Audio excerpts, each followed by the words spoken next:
The grand chamber of the Valtharian Confederacy was a chasm of polished obsidian and living crystal, a place designed to humble egos and magnify the weight of governance. Light from a captive nebula, swirling in a slow, silent vortex within the crystalline ceiling, cast long, distorted shadows that danced like ghosts upon the tiered assembly. Here, surrounded by the silent, judging visages of 1,000 generations of ancestors carved into the walls, the leaders of a dozen star-spanning civilizations convened. An atmosphere of profound and ancient dread, thicker than the methane seas of their primordial homeworld, permeated the air. For cycles, they had debated the silent anomaly that had appeared in their cosmic backyard, a species that had risen from a cradle of violence and chaos to touch the stars with bewildering speed. They called themselves humanity, and their existence was a paradox that threatened to unravel the delicate, millennia-old tapestry of galactic peace the Confederacy had so painstakingly woven. At the heart of this fear was the solitary human vessel that had been dispatched to their homeworld, a gesture they had interpreted as the ultimate act of silent aggression. High Counselor Thrax, his chitinous exoskeleton the color of cooling magma, surveyed the assembly from his elevated dais. His multifaceted eyes, each lens a universe of cold calculation, absorbed the nervous energy emanating from the delegates below. The Cathar, hulking brutes of silicon and sinew, shifted restlessly, their stony hides grating against the polished floors. The ethereal Luminians, beings of pure, coherent light, flickered with anxious, discordant colors. Even the stoic Signans, whose machine minds were supposed to be above the fray of emotion, emitted a low, dissonant hum of algorithmic uncertainty. They were all afraid. The fear was a living entity in the chamber, a predator stalking the edges of their collective consciousness. It was a fear born not of a declared war or an overt threat, but of the unknown, of a silence more terrifying than any war cry. They had studied humanity from afar, peering through the veil of light years with their most sophisticated deep space observatories.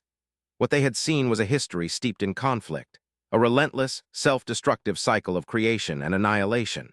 Yet, from this crucible of fire and blood, humanity had emerged not broken, but tempered, wielding technologies that seemed to defy the known principles of physics.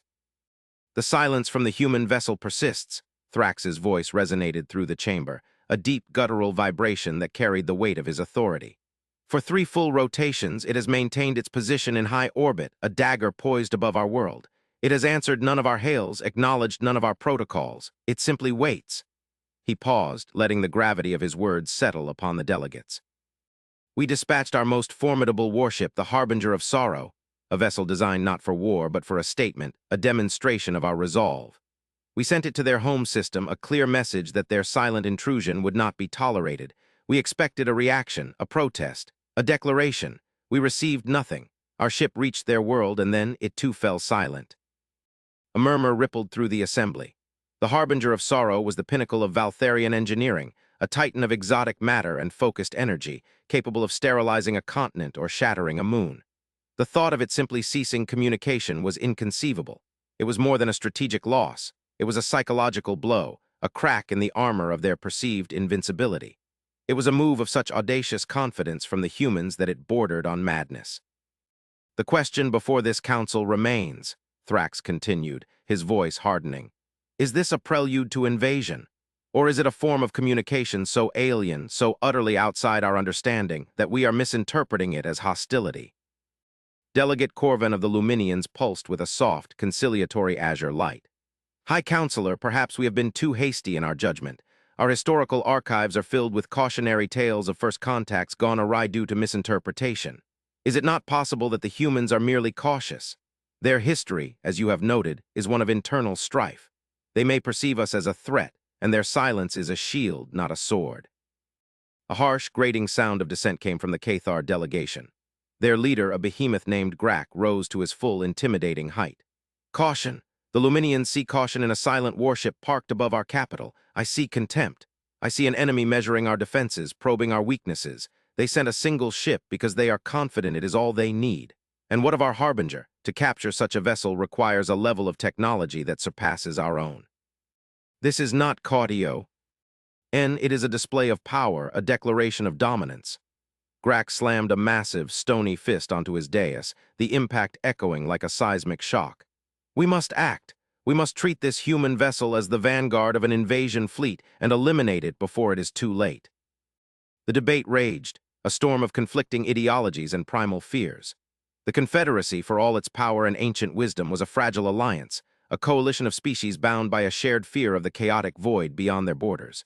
Humanity represented that chaos given form, a specter from their own savage pasts that they thought they had long since transcended. They had built their civilization on principles of logic, emotional suppression, and collective harmony. Humans, with their raw, untamed emotions, their violent art, their cacophonous music, and their illogical devotion to concepts like hope and sacrifice, were anathema to everything the Confederacy stood for. High Counselor Thrax listened, his mind a whirlwind of strategic calculations. He had spent his long life studying the art of war, not for conquest, but for the preservation of peace. He understood that the greatest threat was not always the one that announced itself with fire and fury, but the one that crept in silently, cloaked in ambiguity. He found himself returning again and again to the data streams from their deep space probes. He had watched humanity's history unfold in accelerated time, a flickering, nightmarish montage of empires rising and falling, of cities turned to dust, of ideologies clashing in orgies of destruction. But he had also seen something else.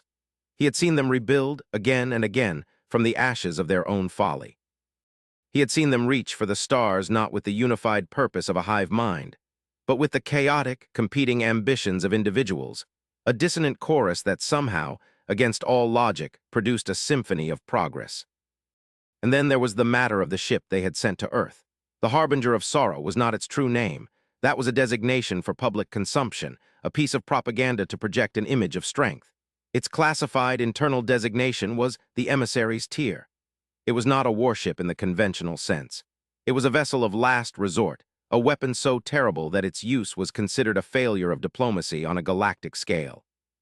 Its primary function was not to wage war, but to end it definitively and irrevocably. It was designed to deliver a planet-sterilizing agent, a self-replicating nanite swarm that would disassemble all life and technology on a world, leaving behind nothing but a barren rock. To send such a ship was the ultimate diplomatic threat, a statement that said, "We are capable of your complete and utter annihilation.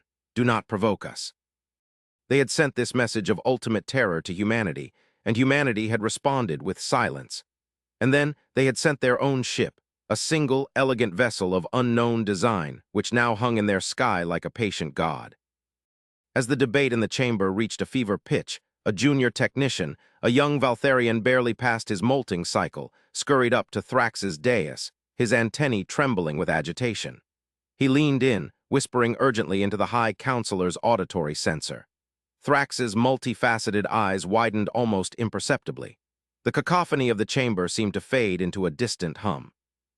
After a moment of stunned silence, he raised a hand, and the chamber fell quiet, the delegates turning their attention to him, their expressions a mixture of apprehension and anticipation. "Esteemed delegates," Thrax began, his voice strangely subdued, "we have just received a transmission, not from the human vessel in orbit, but from our own lost ship, the Harbinger, no, the Emissary's Tier. It is a message from its captain." The chamber held its collective breath. A message from a captured ship was unheard of. The protocols were clear. In the event of capture, all communication systems were to be scuttled to prevent the enemy from gaining intelligence. For a captain to violate this protocol was an act of treason. "Put it on the main screen," Thrax commanded, his voice betraying a hint of an emotion he had not felt in centuries: uncertainty. The vast obsidian wall behind the dais shimmered, and then resolved into an image. It was the face of a Valtharian captain, his features etched with a weariness that seemed to transcend mere physical exhaustion. He was not in a prison cell, not surrounded by human guards. He was on the bridge of his own ship, but something was different. The harsh, militant lighting of the Valtharian bridge had been replaced by a softer, warmer glow. The rigid, utilitarian consoles were now adorned with plants. Small, green, leafy things in ceramic pots, an utterly alien and illogical addition to a military vessel. "This is Captain Kale of the vessel designated the Emissary's Tier," the captain's voice. Sea was calm, almost serene, a stark contrast to the panic that had gripped the Confederacy. "I am speaking to you from the Sol system, in orbit around the third planet, known to its inhabitants as Earth. I am transmitting this message against protocol. but I do so under the conviction that my duty to the Confederacy and to the sanctity of life itself transcends any military directive." He paused, taking a slow breath. "When we arrived in this system, we were prepared for hostility. We were prepared for a technological battle beyond our imagining. We found neither. We were met not with warships, but with a simple open-band transmission, a welcome. They invited us to orbit their world, to observe, to learn. They did not react to the nature of our vessel. They did not perceive it as a threat. We held the means to their extinction in our hands, and they offered us friendship." Grak the Cathar let out a derisive snort. "A trick, a deception to lure us into a false sense of security." Captain Kale seemed to hear him across the light years. "I thought so too at first. I believed it to be a cunning stratagem, a prelude to our capture and interrogation. But there was no capture. There was no interrogation. They simply left us alone. They went about their daily lives, their global communications buzzing with the mundane, the artistic, the trivial, the profound. They knew what our ship was. Their sensor technology is remarkable. They analyzed our weapon systems, our power core, the very nature of the nanites swarm in our hold, within moments of our arrival. They saw the loaded gun we pointed at their cradle, and they did not flinch. They simply asked us why we had come." The captain's gaze seemed to pierce through the screen to look into the very soul of the Confederacy. "For cycles, we have lived by a creed of logic, of emotional suppression. We have taught ourselves that fear is a weakness, that sentiment is a flaw. We have built a society of perfect order, but in doing so, we have forgotten what it means to truly live. The humans, they have not forgotten. They live with their fear, their rage, their sorrow. They do not suppress it, they embrace it. They forge it into art, into music, into a relentless drive to understand, to explore, to connect. They are a species of profound, terrifying contradictions. They are capable of the most unspeakable acts of cruelty, and yet they are also capable of a compassion so deep, a love so unconditional, that it defies all logic." He gestured to the plants on his console. "These are a gift from a child on the planet below. She transmitted the schematics to our fabricator. She said our ship looked lonely." A child. She saw a weapon of mass destruction and offered it a flower. The chamber was silent, a stunned, breathless quiet. The absurdity of the situation, the sheer alienness of the human response, was a conceptual bomb that had detonated in the heart of their rigid worldview.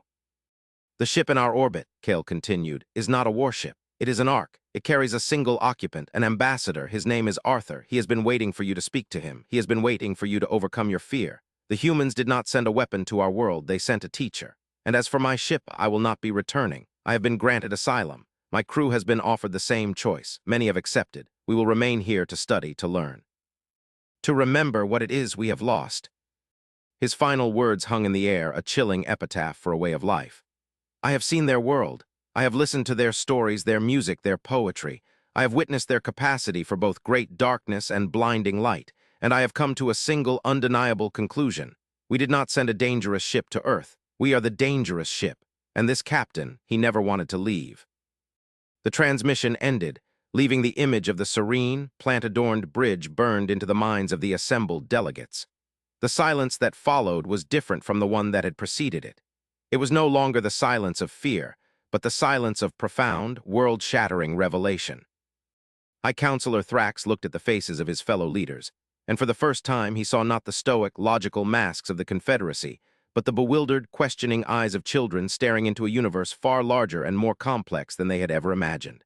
The human gambit had been more successful than any military strike. They had not attacked the Confederacy's fleets or its worlds. They had attacked its philosophy, and in doing so, they had conquered them without firing a single shot. The Grand Chamber, once a bastion of unshakable certainty, now felt like a fragile vessel adrift on a vast, unknown sea. The very foundations of their civilization, the core tenets that had guided them for millennia, had been fractured by the words of a single, disillusioned captain and the incomprehend. Sibyl gesture of a human child. The debate did not resume. There were no more calls for war, no more arrogant pronouncements of superiority.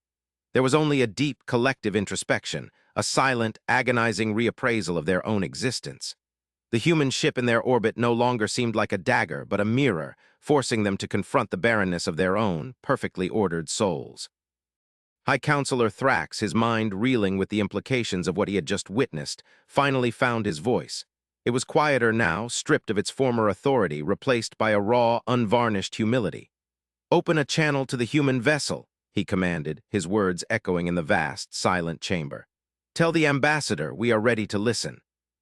The response was almost instantaneous, a simple, unencrypted text string that appeared on the main screen, replacing the haunting image of Captain Kale.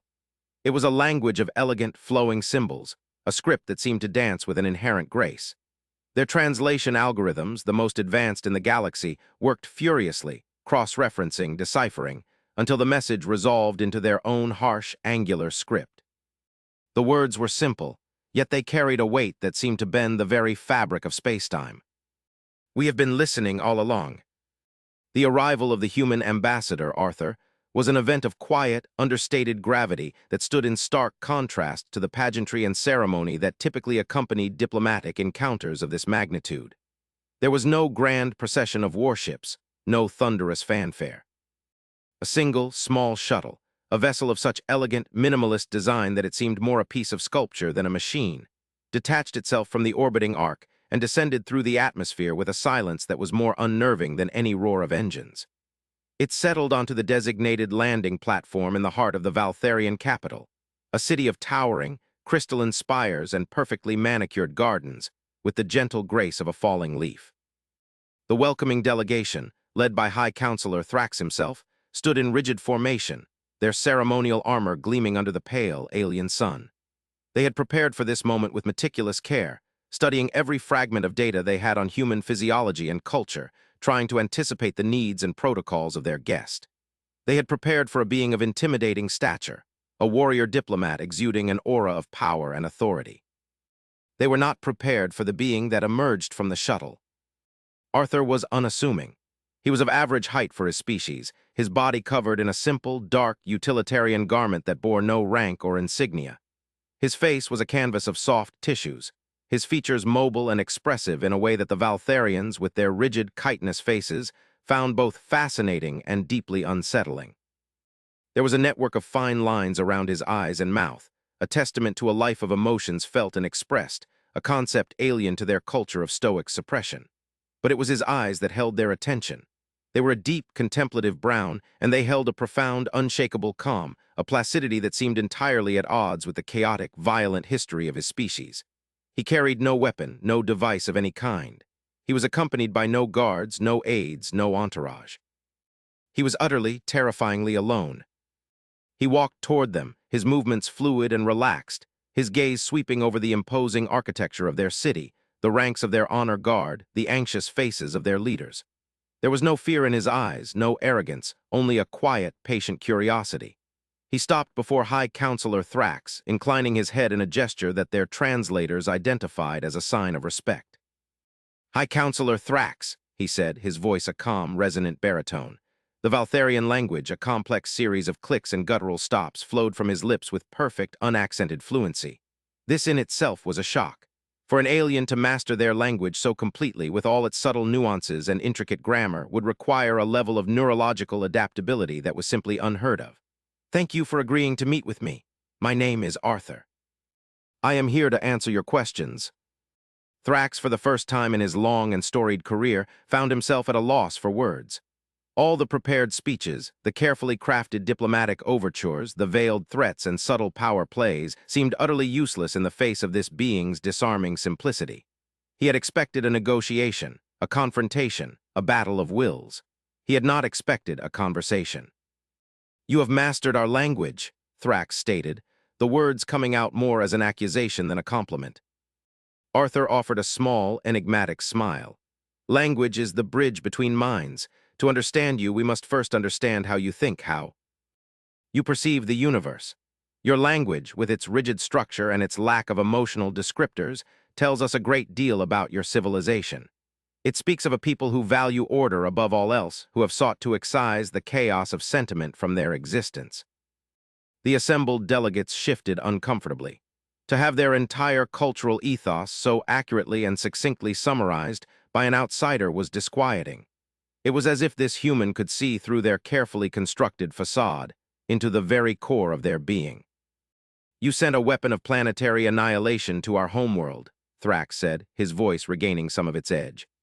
"A vessel designed to erase us from existence, and your response was to welcome it, to offer its crew asylum. This is not a logical course of action." "Logic is a tool, High Counselor," Arthur replied, his tone patient, like that of a teacher explaining a complex concept to a child. It is not the entirety of existence. Your logic dictated that we were a threat, a chaotic, unpredictable variable that needed to be contained or eliminated. You perceived our rapid technological advancement, our history of conflict, our emotional nature as signs of aggression. You saw a monster in the dark. So you sent a monster of your own to confront it. He gestured to the sky, toward the invisible orbiting arc. We did not send a weapon. We sent a question. We saw a great, ancient civilization, a confederacy of worlds that had achieved a level of peace and stability that we, in our turbulent youth, can only dream of. But we also saw a civilization that had stagnated, that had sacrificed the vibrant, chaotic spark of life for the cold, sterile comfort of order. You live in a beautiful, gilded cage of your own making, and you have forgotten that the universe outside is wild and wonderful and terrifying. He met Thrax's gaze directly. Your weapon was not a threat to us, High Counselor. The technology it employs is rudimentary. We could have dismantled it atom by atom from a light year away. We let it approach our world so that its crew and you could see us as we truly are, not as the monsters of your imagination, but as a people struggling, learning, falling, and rising again. We wanted you to see that our emotions, the very things you fear, are not a weakness. They are the engine of our growth, the source of our art, our music, our empathy, our unyielding will to survive and to reach for the stars. The audacity of his words was breathtaking. He had called the pinnacle of their military technology rudimentary. He had claimed to be able to destroy it from across the galaxy. And he had said it not with a boastful swagger, but with the simple, unadorned conviction of one stating a fact. There was a quiet, unshakable power to him, a power that had nothing to do with weapons or warships, but with a depth of understanding that dwarfed their own. "And what of your ship?" Thrax pressed, gesturing again to the sky. "The vessel you call an ark, what is its purpose?" "It is exactly what its name implies," Arthur said. "It is a library, a repository of knowledge. It contains the complete history of our species, our art, our science, our philosophy. It also contains the genetic codes of every form of life that has ever existed on our world. It is a record of our triumphs and our failures, a testament to our journey from the primordial ooze to the stars. It is our soul, codified and preserved." He paused, a shadow of something ancient and sorrowful passing through his eyes. "We have faced extinction many times, High Counselor, sometimes at the hands of the universe, but more often at our own. We have learned, through bitter experience, that knowledge, that life itself, is a fragile and precious thing. We built the arcs to ensure that if we should fall, something of us would remain, a message in a bottle cast into the cosmic ocean." This was the great reveal, the masterstroke of the human strategy. They had not sent a warship or a diplomat in the traditional sense. They had sent their entire civilization, their entire history, their very essence, and laid it bare for the Confederacy to see. It was an act of such profound vulnerability, such utter, terrifying trust, that it shattered the very foundations of Valtharian strategic thinking. How do you fight an enemy who offers you not a sword but his heart? "Why?" Thrax asked, the single word a raw, desperate plea for understanding. "Why show us this? Why reveal your soul to those you believe to be your enemies?" "Because we did not believe you were our enemies," Arthur replied softly. "We believed you were afraid, and the only cure for fear is understanding. We want you to know us, High Counselor. We want you to see the universe as we see it, not as a dark and empty place to be feared and controlled, but as a vast, undiscovered country filled with endless wonder and infinite possibility." Over the following cycles, Arthur became a fixture in the Valtharian capital. He walked their sterile, perfectly ordered streets, a splash of vibrant, chaotic life in a world of muted grays. He met with their scientists, their philosophers, their artists, a concept they were only just beginning to rediscover. He answered their questions with endless patience and unnerving honesty. He showed them human art, music that made their stoic hearts ache with a strange, unfamiliar longing. He shared with them stories of heroism and cowardice, of love and loss, of despair and hope. He explained the nature of their technology, which was not based on the brute force manipulation of energy and matter, as the Confederacy's was, but on a deeper, more subtle understanding of the fundamental fabric of reality. They did not travel through space, they folded it. They did not build machines, they grew them. Their power came not from conquering the universe, but from harmonizing with it. He demonstrated this by restructuring the crystalline lattice of a fallen spire with a simple, focused thought, the massive structure reweaving itself into a breathtakingly beautiful sculpture that pulsed with a soft, internal light. The delegates of the Confederacy, The most powerful beings in their known galaxy found themselves humbled, reduced to the status of students before this gentle, unassuming teacher. The fear they had felt for humanity was slowly, painstakingly replaced by a profound, overwhelming sense of awe. They had thought themselves the masters of the universe, the pinnacle of sentient evolution. They now realized they were but children, taking their first, tentative steps out of the cradle, while humanity, the young, boisterous, chaotic species they had so misjudged, had already learned to walk amongst the gods. The chamber of the Valtharian Confederacy was convened once more, but the atmosphere was transformed. The oppressive dread had been replaced by a quiet, contemplative reverence.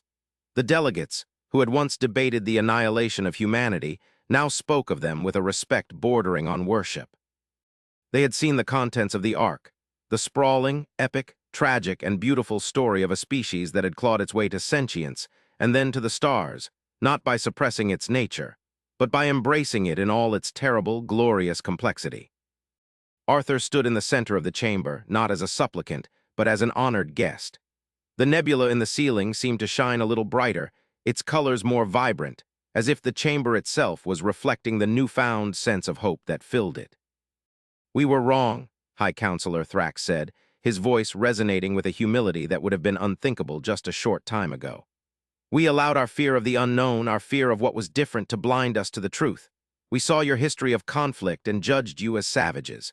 We did not see the strength, the resilience, the incredible capacity for growth that was forged in the fires of that conflict. We have lived in a state of enforced peace for so long that we have forgotten that true strength is not the absence of struggle, but the ability to overcome it." He looked at Arthur, his multifaceted eyes filled with a new understanding. "You have taught us a great deal, Ambassador. You have taught us that emotion is not a weakness, that chaos is not the enemy of order, but its partner in the dance of creation. You have reopened our eyes to the beauty and wonder of the universe, a beauty we had long since forgotten in our pursuit of sterile perfection. The Valtharian Confederacy and all its member worlds owes you a debt of gratitude that can never be repaid." A murmur of assent rippled through the assembly. The Luminians glowed with a warm, steady light of pure approbation. The Cathar, once the most vocal proponents of war, bowed their massive, stony heads in a gesture of profound respect. The Signans emitted a soft, harmonious chord of complete agreement. It was a moment of unprecedented unity, a convergence of disparate minds brought together not by a common enemy, but by a shared sense of wonder. "There is no debt," Arthur said, his voice filled with a warmth that seemed to embrace the entire chamber. "We did not come here to be your teachers, but your partners. We are a young species, and for all our knowledge, we have much to learn.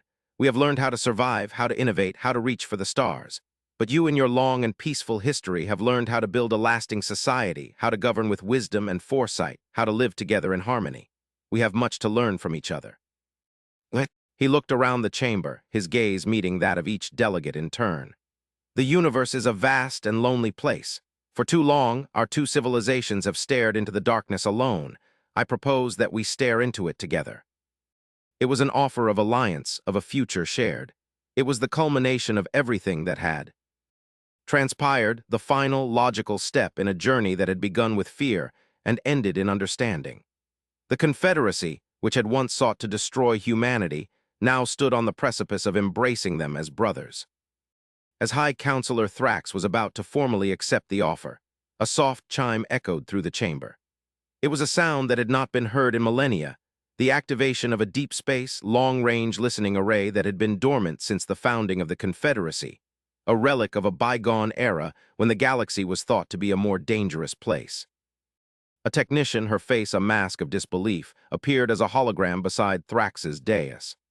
"High Counselor," she stammered, "the ancient arrays, they are receiving a signal. It is not Valtharian, it is not from any known species in the Confederacy, it is not human." A hush fell over the chamber. All eyes turned to the main screen, which flickered to life, displaying not an image, but a wave form, a complex, repeating pattern of incredible elegance and power. "From where does it originate?" Thrax demanded. "That is the impossible part, High Counselor," the technician replied, her voice trembling. "The signal is not coming from within our galaxy. Its point of origin is intergalactic, from the void between the galaxies, and it is old. The signal has been traveling for longer than our civilization has existed, longer, perhaps, than our sun has been burning." Arthur stepped forward, his calm demeanor finally showing a flicker of something else, a deep, primal curiosity that was quintessentially human. "Can you translate it?" "Our systems are trying," the technician said. "The linguistic structure is unlike anything we have ever encountered. It is not based on mathematics or logic or any symbolic representation we can comprehend. It seems to be based on emotion." The word hung in the air, a final, stunning piece of irony. As the Confederacy's most powerful computers struggled to decipher the ancient, alien message, Arthur closed his eyes. The humans, with their deep and intuitive understanding of the very thing the Valtharians had sought to erase, did not need a machine. He listened, not with his ears, but with his soul, to the symphony of feeling that echoed across the vast, empty gulfs of space. A slow smile spread across his face, a smile of pure, unadulterated wonder. He opened his eyes, and they shone with the light of 1,000 new suns. "It is not a warning," he said softly, his voice barely a whisper, yet it carried to every corner of the silent chamber. "It is not a threat, it is an invitation." The delegates looked at him, their minds struggling to comprehend the scale of this new reality. They had just made peace with the most powerful and enigmatic species they had ever encountered, only to discover that they were not alone in the universe, not by a long shot. The conflict with humanity, the fear and the misunderstanding, the crisis that had threatened to tear their civilization apart, was not the end of their story. It was the prologue. High Counselor Thrax looked from the ancient, impossibly distant signal on the screen to the calm, knowing face of the human ambassador. He saw the future, not as a straight, predictable line, but as an infinite branching tree of possibilities. He saw his people, the stoic, logical Valtharians, standing side by side with the passionate, chaotic humans, taking their first tentative steps into a larger, more wonderful, and far more terrifying universe than they had ever dared to imagine. The fear was gone, replaced by something new, something exhilarating. It was the feeling the humans called hope. "An invitation," Thrax repeated, the words tasting strange and wonderful on his tongue. "To where?" Arthur's smile widened. "Out there," he said, gesturing to the infinite, stardusted canvas of the cosmos. "To the rest of the family." The great twist was not that humanity was powerful, or that the aliens had misjudged them. The twist was that their entire galactic drama, the sum of their histories and their fears, was but a tiny, insignificant whisper in a cosmic conversation that had been going on for eons. They had been so focused on their own small corner of the universe that they had failed to listen to the symphony playing all around them. The journey was not over. It was just beginning. And for the first time in a very long time, the ancient, stoic civilization of the Valtharian Confederacy and the young, vibrant civilization of humanity looked up at the same sky, united not by fear, but by a shared, breathtaking sense of wonder at the infinite, undiscovered country that awaited them. The silence of space was not empty. It was filled with promise.